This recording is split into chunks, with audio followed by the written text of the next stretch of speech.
I'm here to solve problems in a handful of different areas. One is personality theory, the other is literary theory. So what are the problems there? I think I'll answer this question from a different angle, which is what is the ideal to the best I can understand it. In personality, it's a lot easier to discuss because it's scientific, so we have scientific standards.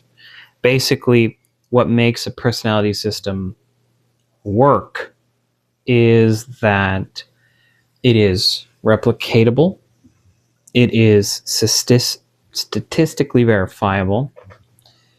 I think that's it. Basically, science. Oh, there's one more. It is predictive. If you know something about somebody's personality, you can anticipate what they're going to do, generally speaking. You're not going to be able to read their mind or anticipate their next 5 specific movements. But you'll find that, for example, people who are agreeable tend to go into service. People who are conscientious tend to be successful in whatever company they're in because they learn and follow the rules carefully. They're able to do a repeated process consistently. And, there's that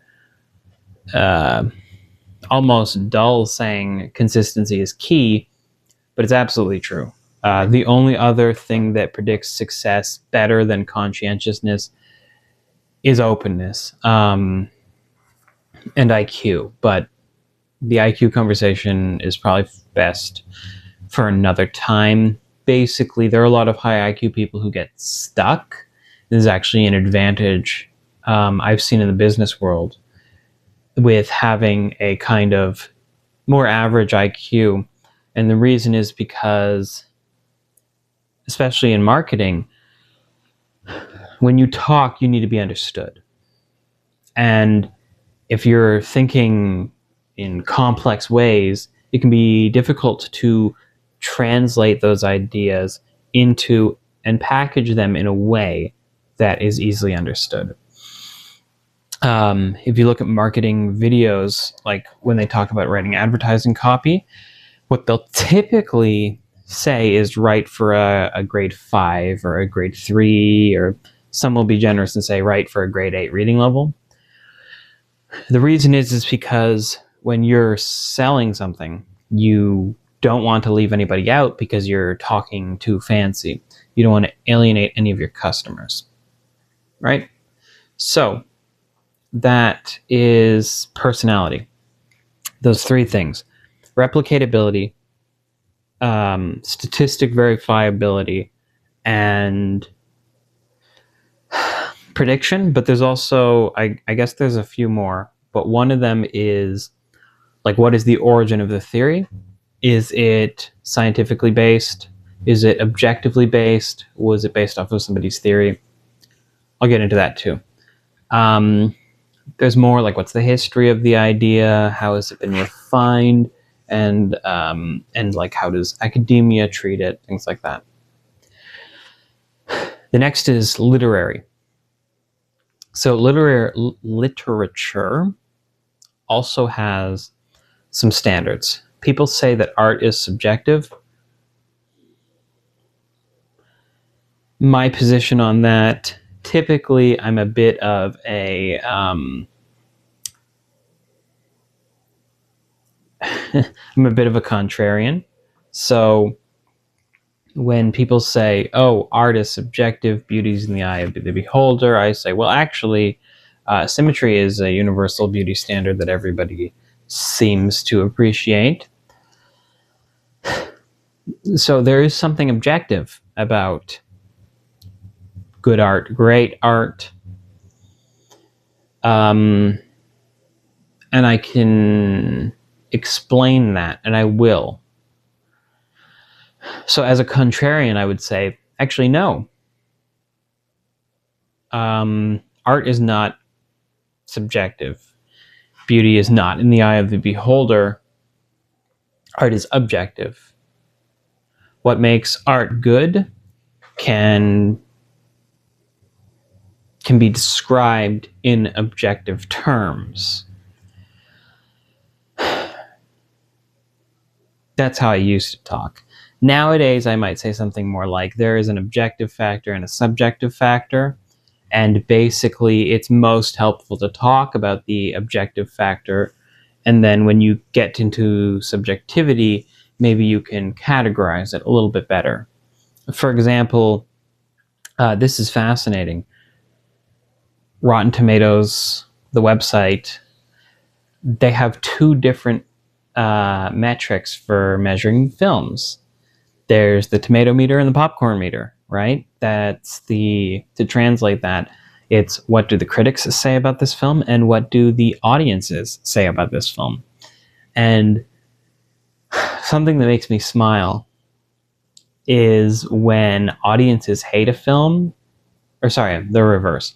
When critics hate a film but audiences love it, that's very satisfying, because it basically means that the critics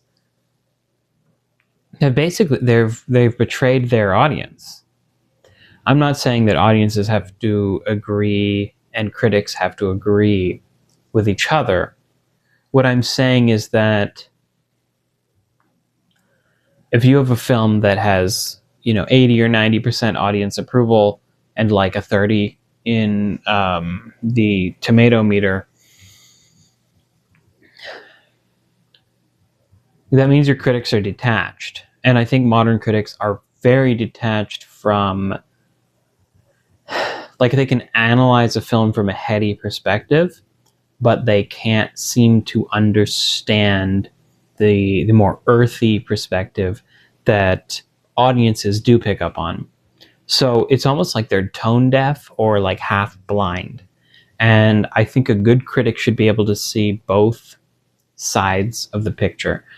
And that takes us back to the subjective element of art appreciation. And if we jump back to personality, a lot of that is probably based on personality. So if you had various personality models, say, not unlike in marketing, where you might have different like customer types, or they call it like customer avatars or customer profiles. Basically, I have this product and there are these sorts of people interested in that product, and you tailor your offer or your content or your product line to these specific distinct personalities. So one of my approaches is in literary criticism, film criticism, kind of. There's a narrative in both, so my skills can transfer there. I have an English literature degree with honors in creative writing, so that's what I mean by my skills. I've also been writing for almost 9 years. That's pretty cool. And I've learned a lot through that process as well. If you are a writer, by the way, most of the writing advice that you hear, the surface level writing advice, is not helpful. It's opinion, it's incomplete. You need to not follow it wholesale, but adapt it to what you already know to be true based off of experience, which means I think the best writing advice is to get experience by writing. Stephen King says that, like, you don't really start writing until you've written your first 1,000,000 words. That's like 10 to 15 novels. So, but that's another discussion. So what makes good literature? I think it has to do a couple of things. One of the things it has to do is it has to meet audience expectation. And I think that's what really ruins things for critics. They want to be surprised. They've seen so many films that they're bored now. And so when they get something that it fulfills audience expectation, is therefore gratifying to the general audience, the critic is frustrated because they're like, I've seen this 100 times. Meanwhile, the audience is like, I love seeing this 100 times. There are people who rewatch the same movie or the same TV series or replay the same video game over and over and over again. Or if it's like an open world game, they're just like, yeah, I've got 300 hours in. It's like, okay, how long does it take to beat the main quest line? 30? Okay, you're almost at like if you're at 300 hours, you're at a factor of 10. What are you doing? And this is, I think there's an experiential aspect to it. I think if we go back to personality, I was talking about scientific and unscientific personality measures. The big five, I think what I'm going to talk about would be considered something like conscientiousness. Maybe it loads a little bit on neuroticism. This doing the same thing over and over again has a sort of comforting aspect to it.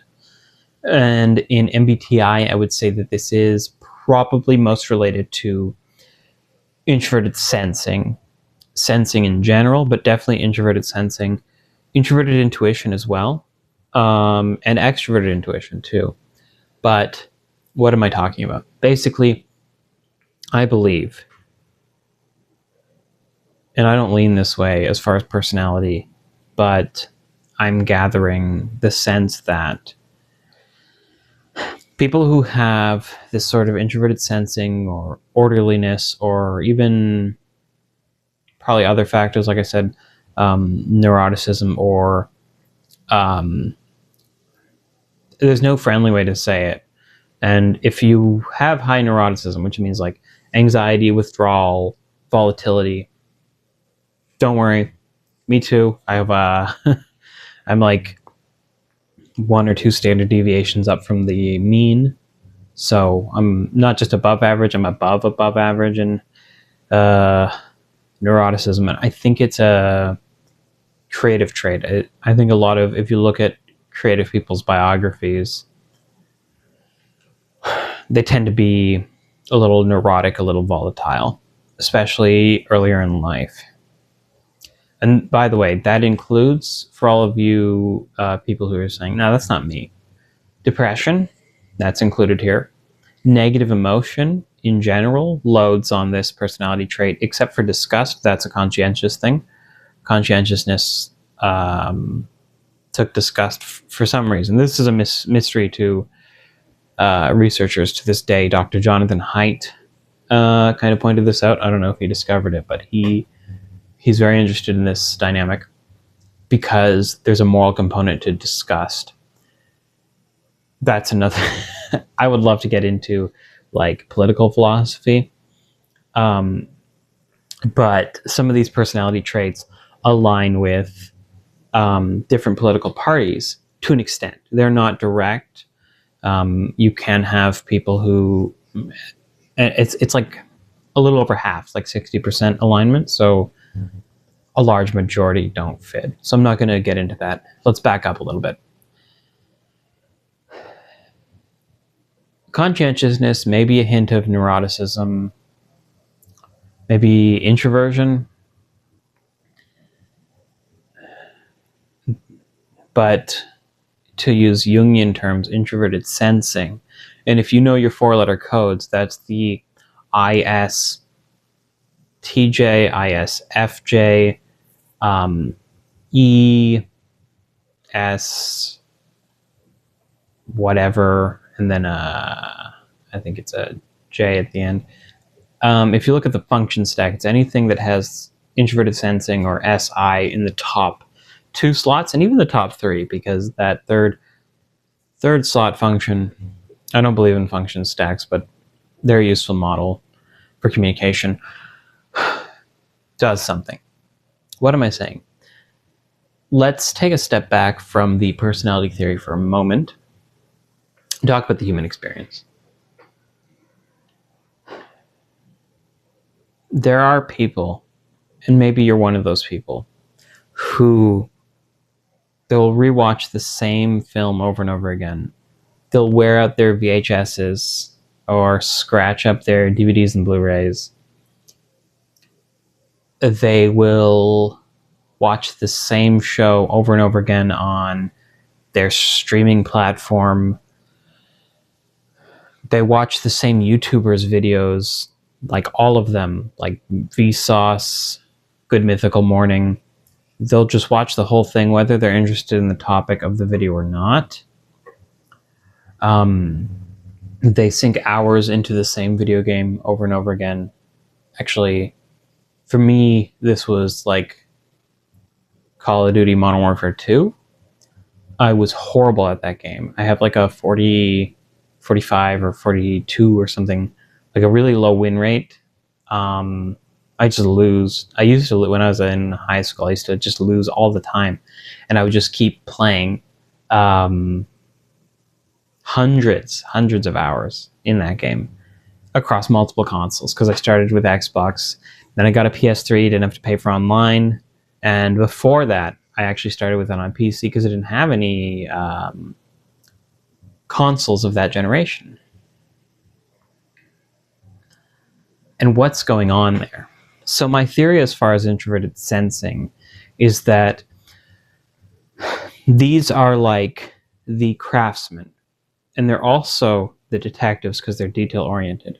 What happens is when they're experiencing the same thing over and over again, they're almost like calibrating, but there's like a sensory experience going on here. Like, that's the introverted sensing. It's, I like to use the term sensation because extroverted sensors are sensation-seeking people. They're like athletic types. They might not be athletes, but they get some sort of rush from physical experiences. And I think you can get the same things through film. Introverted sensors, that experience is going on internally. And they almost have like a network or a catalog or just like a general sense of how things have been. And when they re-experience the same thing again, there's some sort of gratification in not just experiencing it, but comparing it implicitly, internally to the past set of experiences. What does that mean? I don't know, because I don't have this type. I don't think. I believe that I'm more of an intuitive, and to the degree I use sensing, it's extroverted sensing. It's more of that athletic rush than this comparing and cataloging ability. I'm low in conscientiousness, so basically sensing is the undiscovered type because nobody's talking about it to the depth and detail needed to fully capture the type. If you go online, most people are typing themselves as intuitives, and they are not really talking about the experience of sensation types. And I think this is a great loss because there's something fascinating going on here. And on top of that, these are some of the most effective people, is the sensation types. It's the conscientious reason. They know how to do a task. They master it probably fairly quickly. Like, I take a long time to master a task. But a sensor, you can almost like show them how to do it once and they just know. But if they're an introverted sensor, the longer they do it, the better they get at it, because they almost like, again, this is my perception. I don't actually know how it works inside their heads. But they almost have like this feeling, this sense, based off of all their previous experiences in that area for how things ought to be. And so they almost develop a mastery for it. And so experiencing the same thing over and over again, I don't know if it calibrates that sense, or if it develops that mastery, or if it confirms and affirms something, or if it's grounding. I don't know. But something is going on there. And to take us back to film and literature, what critics and academia do not understand about fiction, narratives, and film made by and for this other group of people.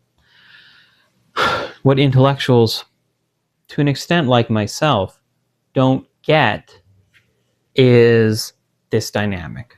What is going on here? So you're going to get a film that is just another B movie that critics do not like, and yet it sells out. There have been a few films from this year that I can think of off the top of my head, but they're, for some reason, they always get seeped in controversy, and it's so mistaken. Like, you can dispel it in an instant, and I probably will in a later video, but I don't want to get into it here. In literature, it's a little easier to define for me because I have a degree in literature. And once I graduated, I started studying not literary fiction or classics, but what is called genre fiction or popular fiction. And it's weird that there's this dichotomy. There should not be a dichotomy. Good literature should do both. And I think there are some writers who have done both. I think that Mark Twain might be an example. I have not read much of him as an adult. I read like the literary abridged children's versions of like Tom Sawyer. But I think truly great art appeals to both sides.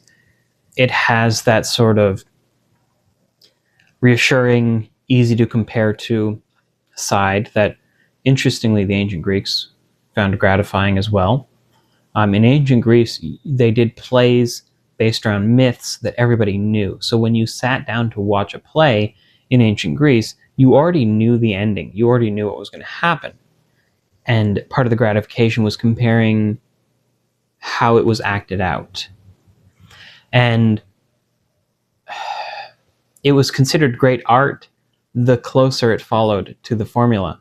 The more generic a Greek play was, the higher it was regarded.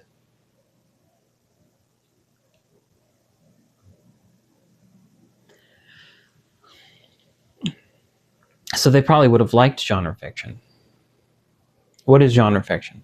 These are any genre that's like trope heavy. Romance, adventure, thriller, detective fiction.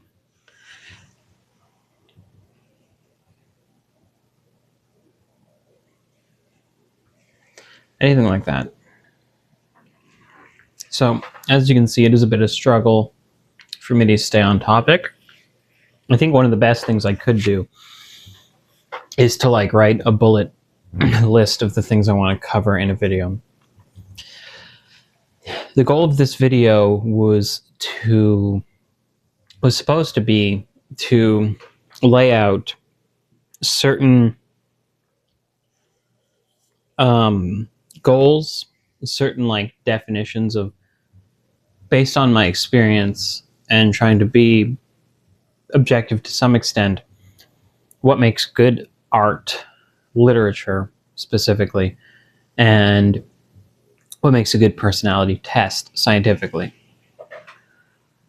I think I've discussed around the point without addressing it, so I might clip the end of this off and turn it into its own video, but continue watching, because we're going to get down to business now, 20 minutes in.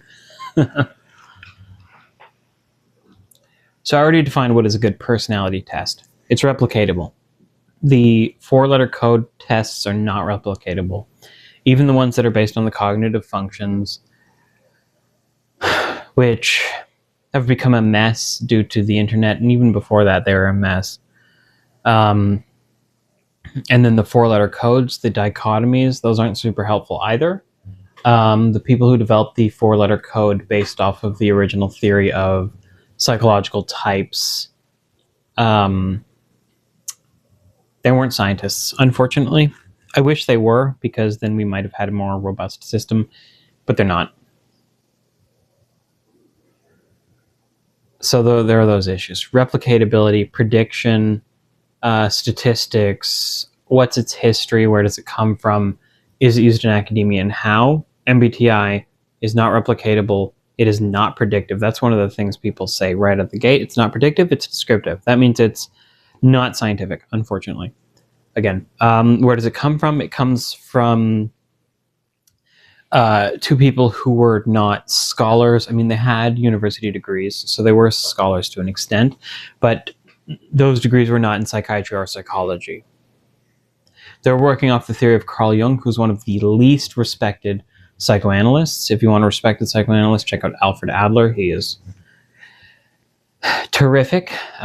His ideas are being proven in modern times, slowly but surely. So, what else do we have? I could go through them one by one, but I think you get the point. But the best thing about the 4-letter code, 16 types, is that it's easy to communicate with them, and if you're in the system, you get it. And they're kind of broad categorizations, but then there's issues with like sensing and intuition. People don't really know what sensing is, so that entire set of 8 personalities is kind of thrown under the bus. So it almost feels like we only have 8 personalities, and then like there's some types that slide in, like ISTP, because they have thinking as their leading function, so they get in because they're thinkers. Great. But according to the statistics, the sensing types are like the most common. So we have a system that appeals to a minority and leaves out the majority, leaves out the majority, and that doesn't sound like a good system to me. Big Five is great, but it's a little dull. What I like is the between facets and the Big Five. Basically, there is a model of the Big Five which narrows it down to 10. So if the Big Five and each of them narrow down into 2. I'll give you an example with extroversion. When we think extroversion, we think sociability. If you use the personality typology, you should not think that, because like ESTJs are not very social. ENTJs and ENFPs tend to be more introverted compared to other extroverted types. And that's because in that system, when you say extroverted, it's like, where are you doing your thinking? If you're thinking about the outside world, even if you're not social about it, think ESTJ, you're extroverted, even if you never talk to people. ESTJs tend to be like that. They tend to be very effective and capable, rigorous. They work fast and accurately, like things that shouldn't be possible. But they're not very social. Like, they can be very friendly, but they can spend most of their time, like 90% of their time, not talking to anybody, but they're considered extroverts. If you go down to the 10 aspects in Big Five, you can find a scientific reason why this might be. And that's because extroversion breaks down into 2. Enthusiasm, which is what we typically consider extroversion, and then its other side, which is assertiveness. And this is where you get like the pushy types, the executive types, the marketing types, where they're not super friendly, but they can talk because they are assertively extroverted. Another component that we get mixed up into it is in personality science, there's agreeableness. And so that's how friendly you are. So you can actually have somebody who's very friendly but introverted. And to confuse things further, in the ancient categorization of the 4 temperaments, that person would have been called phlegmatic. Cool. So there are objective standards for personality systems. Are there objective standards for art? Yes. But once you get to a certain depth, you have to divide it into the kind of scholarly approach and the sort of popular approach. And basically, if you judge genre fiction on its own terms, you end up being able to see why people like it so much and are able to appreciate it as an art form. I think that's one of the things I'm trying to prove right now. I'm going to end it there. I don't think this video achieved what it was trying to do, but we did explore a topic. This might be a good podcast or something. Sorry for the... and it's not great to be not focused. And if you're watching this, you can see I'm straining to stay on topic and like reel myself back to whatever the heck I was talking about. Next time I'll try and narrow it down a little bit better. But to be honest, if this is how I roll, if this is how I make videos, then the best thing to be is unapologetic about it, so that going forward, if I continue to just make videos like this, at least you know what you're in for. Thanks for watching. And call to actions, please like, subscribe. The best thing you can do if you want to support this channel and my work and my creative writing, because I am working through some novels right now, is to check out the website and join the email list. You know, they say that you really own nothing on social media. They can change the algorithm. They could... Facebook ruined all its organic reach in like overnight, basically. So best thing you can do for a creator, not just me, if there's somebody you really like, if they have an email list, join the email list, because a creator owns that list. It's just a list of emails that they reach out to. And that way you get something direct, and it feels a little bit more personal because it goes right into your email inbox. So do that for your favorite creators right now. And if you're interested in further content, check out my email list. Thanks for watching. This has been Daniel Triumph.